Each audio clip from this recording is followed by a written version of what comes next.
पत्नीला देवाघरी पाठवून मात्र तो स्वतः नाशिकच्या पोलीस स्टेशनमध्ये हजर झाला। नेमकी काय घटना आहे ते आपण सविस्तर पाहूया। मिळालेल्या प्राथमिक माहितीनुसार हे दाम्पत्य गेल्या 1.5 वर्षापासून कौटुंबिक वादामुळे वेगळं राहत होतं।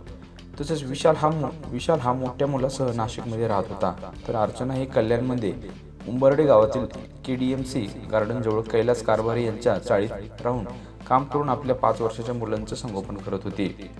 दरम्यान 11 मार्च रोजी विशाल नाशिकहून कल्याणमध्ये पत्नीला भेटण्यासाठी आला होता। पुन्हा एकत्र राहून संसार करू यासाठी त्याने अर्चनाला विनंती केली, मात्र अर्चनाने त्यास नकार दिल्याने दोघांमध्ये जोरदार वाद झाला। या वादातून संतप्त झालेल्या विशालने पत्नीवर हल्ला करून जमिनीवर डोके आपटून तिला संपवलं। हत्या केल्यानंतर विशाल नाशिकला पळून गेला आणि तेथील पोलीस ठाण्यात जाऊन हजर राहिला आणि मी माझ्या बायकोला संपवलं अशी कबुली दिली।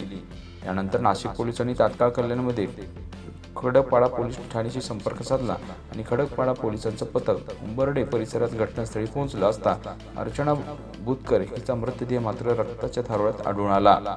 तसंच मयताच्या नातेवाईकांनी तिची ओळख देखील पटवली।